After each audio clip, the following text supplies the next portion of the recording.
Brando. I'm just counting up the drug money. Yeah. Took some losses, so it's blood money. What's up, everybody? It's your girl, Ms.Carla M, and I'm sitting here with next up, King Stumbles. What's going on? What's poppin'? Ain't shit, chilling. Thank you for having me. No problem. So where do you get the name King Stumbles from? Well, Stumbles, that came from young.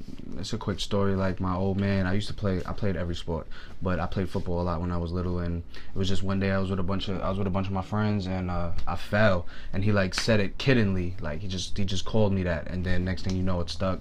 People around the way started calling me that, and I just ran with it. And then when it came to music, instead of trying to think of like a brand new name, I just went with what everybody knew me as, even though it sounded funny. It's you won't confuse me with nobody else. So I like it because I feel like it's preparation. Before I met you, I'm like, King Stumbles. Like, okay, that sounds like some fire. Yeah, the king part just came because the name of the team is Good King. So it went from Stumbles, and then I couldn't really put Stumbles as like an Instagram name or anything because it was taken. Mm-hmm. So I kind of had to add something to it, and then King Stumbles. So now everybody kind of just recognizes me as King Stumbles. So. I like it, and I heard that you said you used to play sports. So how did you transition from sports to rapping? When you realize you're not going to the league, when you realize you're not gonna make it, then you find. You from the hood? Else. I'm from Gravesend, but I grew up in Coney Island, so. Okay. I rep both places. Because I feel like everybody in the hood want to be a sports player, ball player, football, I mean, yeah, something. everybody around me wanted to be, so you kind of take to your environment. So that's how that went. But I always was involved in music, so it was an easy transition. It wasn't like I just I want to be a rapper today I was always involved in it from young. So I'm happy you transitioned because I actually went to your your mixtape release party maybe about 2 weeks ago. Yeah. Thanks for coming. Best Vibes Volume 1. That's a fact, BV dope. Volume 1. Yep. Dope. Thank you. And I found it dope because most upcoming artist music I listen to, I'm like, I don't want to hear this shit. Yeah. But at your music release party, I was vibing like you was a Future, a 2 Chainz. Like I'm like, oh, okay. Good looking. Dope. So what was your inspiration behind the mixtape with the 15 songs on it? I mean, I listen to so much stuff. It would be hard for me to pinpoint anybody, but I'd say my inspiration for the tape was probably my people. Everybody just pushing me to do this, feeling that, I had the ability to do it. Because a lot of times, doubt creeps in real quick, and then you question yourself, all right, so I got to go back to doing this because I need to get this money. I can't focus on this music. So my people just being around me like, nah, bro, you could really do this. That kind of is what pushed me more than anything, more than listening to anybody else's music. Was like, all right, let me give this a shot. And now, the reception's pretty cool. It's a small scale, but it's dope. So, did they play a part in your title for the mixtape, Best Vibes? Yeah, absolutely. That's not like a slogan I created or anything. That was actually something like one of my close friends said jokingly, and he said it at my listening session before I really had a name for the tape. And we just we ran with it, BV, Best Vibes, whatever. So, it was nothing that I created. It was just something I decided to run with. So what type of vibe are you trying to give off from the mixtape? The best one possible. Is it like a motivation? When people hear it, do you want them to be motivated? I want people to relate. It's not even so much motivation. I don't feel like I necessarily make motivational music. Mm-hmm. I try to give a lot of myself in my music. We all exaggerate and have to be creative to make the music interesting sometimes, but for the people who know me and know when I'm speaking on real issues and things like that, it's dope. And then, you get strangers who can just relate to you because they've been in situations when you talk about hard times, dealing with your moms, trapping, whatever it is. It doesn't have to be selling drugs or scamming, or it could be anything. If you're just hustling, if you're grinding, then you can understand where I'm coming from with certain shit. Not being the biggest gangster in the world, but having been through certain things, in that world, you could talk about it. So that's the people I'm trying to reach. I'm just trying to be relatable. And what song do you feel is the most relatable on the mixtape? The most relatable. I say Trap Phone. And obviously everybody doesn't trap, but if you really listen to the meaning of it, it's basically like I'm doing what I gotta do, so I don't have time for you all the time, but that doesn't mean like I value you any less. So if you just working 2 jobs, and you don't always have time for your lady, it's like, yo, listen, I gotta get to this right now, but that doesn't mean that, you're not important to me, but this is what I have to do. Because you're not gonna get somebody with, with no time and no money. Like, you want somebody who, Because if you do, that's a problem. Yeah, that's what I'm saying. It's like you're either gonna have a lot of time and no money, or a lot of money and no time. Right. So I'm trying to get to a place where I have both. But you gotta but grind I to get there. disagree with you because I loved flexing on them. Flexing on them or flex on them. Correct me if I'm wrong. Flex on them. That's crazy. That's my least favorite song on the project. Everybody has somebody they gonna flex on. I was in my bag getting dressed listening to it. That's dope because I don't even like that song that much. Right. That's literally like the only song on the project that doesn't hit me the way it used to. Probably because I think it's the oldest song on the project. So you know when you sit with music for a while, because I sat with that music for a little while. You know. Creating all the other songs, so I guess it probably just got boring to me, and also I feel like my sound has evolved since then. But I'm glad somebody liked it. I loved it. That's like my top 2 on it. Wow, that's what's up. Okay. So how long did it take you to do this album? Because you said that set for a while. The music was created pretty quick, but the preparation, like I had another project that I had put out that a lot of people didn't get to hear because we didn't do it the right way. I just created the songs, I threw it out. There was no real promotion behind it. So this time we said, all right, you know what, we got the songs down. You know, maybe it took 3-4 months to create all the songs, and then it was probably another 3-4 months like preparing, like, all right, this is what we're gonna do, this is how we're gonna market it, we're gonna do the release party, we're gonna drop these visuals to get people tuned in. You know, we had just more of a strategy behind it. So you know, I guess you could say it was like a 6-7 month thing, but creating the music itself wasn't that long. Okay. And I'm glad you said 6 to 7 months, because I see a lot of people on Instagram think things happen overnight. So then they go, he dropped a mixtape, okay, like he rented out a whole spot to have his mixtape album, but that's all they saw was the beauty of it. They didn't see the struggle. So what was your biggest struggle with creating the mixtape and preparing promotions and things like that? It's probably just balancing making money. Like it's just, you know, being able to provide and do things, because we all have real lives outside of music. You know, people got to take care of their families and support people. So it's probably just doing that, and then making time to be in the studio, you know, to support, because a lot of people support me, so I try to support my homies too, and being involved in their music and pulling up to their things, because they always pull up for me. So it's like trying to juggle everything at once is probably, you know, the hardest thing, because we you know, we pretty much cover everything else as far. We fund ourselves, you know, there's no handouts here. We do everything on our own, you know, we don't go to nobody else for nothing. So it's just balancing the time. So would you stay independent, or would you sign to a record label in the future?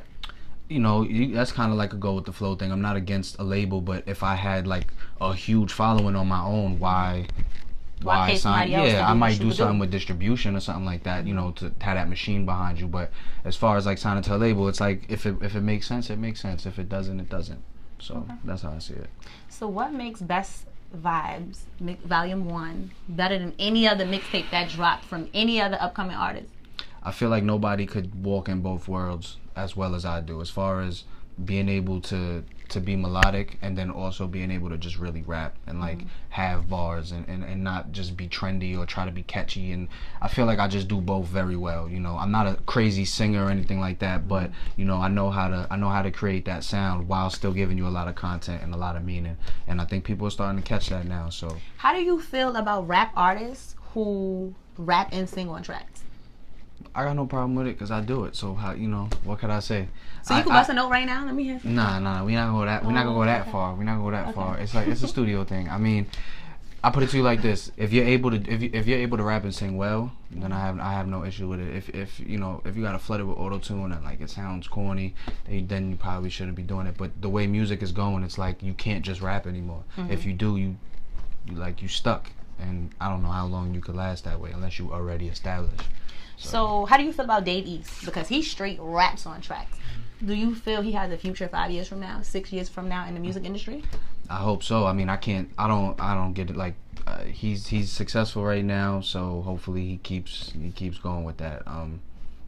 If it got him this far, so if you keep with the formula and you keep pushing, I'm sure he'll be fine. Do you feel artists need a club banger? Like they need something that can be played in the club, or they can strictly survive off of the shit that you could play in your car, you could play at home vibing? I just feel like, what could you play in a club? Because there's music that don't belong in clubs that's in clubs. If you're hot, it'll get played, even if it's not club music. Not all the time, but I don't think you need a lot of mainstream artists really aren't in the clubs like that. So where do you want to be? You want to be in a club? I want to be everywhere. I want to be in your car. I want to be in the club. I want to be. I like that. In your iPod. Yeah, I'm trying to do everything. Not trying to box myself in. Okay. So. Cool. I want to get your opinion on certain topics that I pulled. So I have just industry topics, and I have actual questions for you. Got you. So we're gonna do 4 out of 6 questions that's in my hand in these pieces of paper. Okay. Alrighty.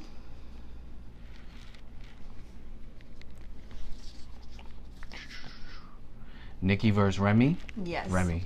Why Remy? Wait, hold on. I mean, she's more of a spitter. I appreciate it more.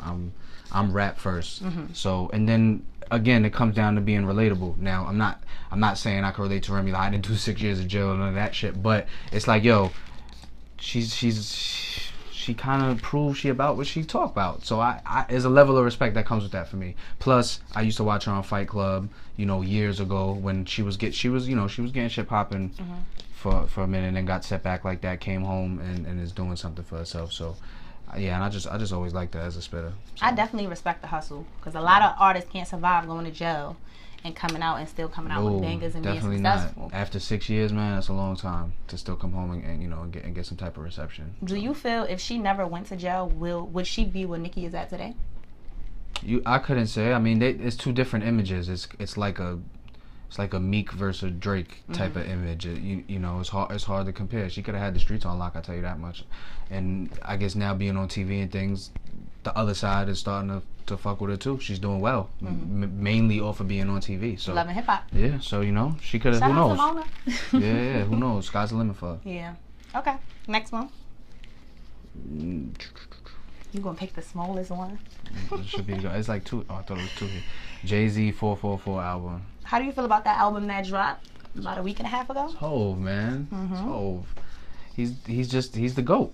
It's not like he's the GOAT. Like there's not. So anything Hov drop, you think is gonna be great? It's gonna be successful. It's gonna have substance. I'll tell you that much. It might not be the best thing sonically. But it's gonna have substance. Like he's in his own lane. He created his own wave. So, it's gonna be dope. Right here, he was schooling people, and it's a lot of things that regular people might say to you that he was saying, but that's what doesn't penetrate. That's what influence is. Yeah, that's what influence is. It's being able to say the same thing as that person, but people have a different impact on it. People able to receive it. Now I saw your Instagram post, and you were still holding your money phone to your ear. You still gonna do that? I'm not where Hov is at. When I'm worth $600 million, I won't hold no money pictures. Your conversation neither. is different. It's different. He was our age. He was out here. He was getting it. He was pulling up, talking shit, moving spicy. It's part of the image. So I respect what he's saying. I was having a conversation about that. I said because I feel like 10, 15 years ago, he might not have the same conversation that he's talking on tracks now. Of course not. 2 different people. It's growth. Yeah. I hope in 10, 15 years I'm talking completely different too. I'll be old. Right. So. Because if you still in the same place from where you was 15 years ago, that's a problem. Yeah, he's definitely not in the same place. He's definitely not in the same place. Shout out to Hov. Fact. Okay. What else you got? I'll take the big one now. Thank you. I got you. This one's gonna be a good one because I want to hear your opinion on this one. Oh man. If you could have a convo with Biggie and he asked you who was the best rapper out, who would you say and why? I wish I could have a conversation with Biggie. Right now, if we, I feel like we have to exclude Hov because that's like Jordan. So if we taking Hov out the equation, I don't know, man. There's not too many people right now that like get me going. Like when they drop something. I'll tell you this. In 2016, if you want to call him a rapper, I give it to Travis Scott. Really? I'm not saying he's the most talented rapper, like lyrically, but his album, I liked his album more than anybody else's. If you want to call him a rapper, he's another one who does both. So, that was a crazy body of work. Crazy body of work. Listen to it from front to back. Didn't dislike a single song on it. But I have a lot of. So who do you think that's just dope? Your top 3? Like just rapping? Just rapping. I'm a big Game fan. Beanie Siegel, if you wanna, I know he hasn't been, but I grew up on his music, and then Jadakiss. So these are just rappers. Like I'm not saying they necessarily make the best music, but these are spitters that I fuck with. So yeah, it'll be them. And then Biggie loved Jadakiss. So you didn't say King Stumbles. What happened? That goes without being said. That goes without being said. I mean, if he was having a conversation with me, I guess he would know what time it is already. So we'll leave it. What do you think Biggie would say about your rap? The mixtape you just dropped. What you think his opinion would be on it? I think he would fuck with me because again, he's someone who can relate to a lot of things I'm talking about. So music hit, when you can relate to something, music's gonna hit you. So I think he would appreciate it, because like I said, I'm giving you substance. People from that time, they needed substance. So, you know, and I feel like I have that. So I think any era would appreciate what I do. Okay. It's your last one. Wait, hold on. I'll go for this one. Let's see what you got. A Boogie versus Davies. A Boogie. Why A Boogie? Just makes better music. For me. So you like the little turn up? You like shit that's just relatable? I like I said, like I like the melodies too. So his music is just, it's more of a vibe. You know, Davies is more of like traditional rap. So I'm usually more, these days I'm usually more in the mood to listen to a vibe than traditional rap, because I feel like if I want to listen to traditional rap, I'll just go and listen to my favorites, my older, you know what I'm saying? And it's not a knock on him, but that's just more the music I like. And I see you moving forward in the music career, that you'll be on like a Boogie lane. Yeah, I know. Yeah, people want to put. Yeah, I guess people, because because you know I do the rapping and the little, but I just feel I'm different from everybody. So I don't mind being I don't mind people putting me in those because these guys are successful. So you can put me next to anybody who's being successful, but hopefully people will just start to put me in my own box after a while. What legacy would you want to leave behind as a rapper? That's a good question. I don't even know if I've ever thought of that. What legacy? He was different. Like he just like basically the same thing. Like I created my own vibe. Like I didn't do shit trying to be like nobody else. He came with his sound. It was authentic, and he did shit his way. And I definitely like that you're doing shit your way, because my friend invited me to your mixtape release party, and I was like, this is different, because normally you get a link on Facebook, a link on Instagram, check my mixtape out, but actually having people come in and actually listen and get a vibe to it with you, that was dope. Yeah, that's a fact. Really that's a fact. I mean, it's kind of like, if you want to take it to business, direct marketing. You know, you could send somebody something in the mail, or you could hand it to them face to face. Different type of interactions. You know, when people are able to see you, touch you, hear you, feel you, it's like they're gonna be able to connect to what you do so much better than you just, you know, being on the internet with it and things like that. So I just tried to give everybody, like, you know, see what I do live and in person, and catch their ear that way. So, you know, I'm glad she invited you out. Shout outs to her. I'm happy she invited me too. I'm sitting here with you just off of that. That's the type of vibe you gave. Definitely, I'm glad. So you definitely doing a good job. Thank you. And for the people that haven't heard Best Vibes Volume 1, where can they find it out? Y'all can find that on SoundCloud. At like, if you SoundCloud/King Stumbles, that's the link. I got the links to it in my Instagram, Twitter. SoundCloud is all at King Stumbles, and it's also on Audio Mac if you want to download it. Yeah, so nice. Check them out, y'all. King Stumbles, Best Vibes Volume 1 is dope. BV. Next up, Ms.Carla M, King Stumbles. Later, y'all. I'm just counting up the drug money. Yeah. Took some losses, so it's blood money. Outside all night, cause we love money. Outside all night, cause we love money. I'm just counting up the drug money. Took some losses, so it's blood money. Outside.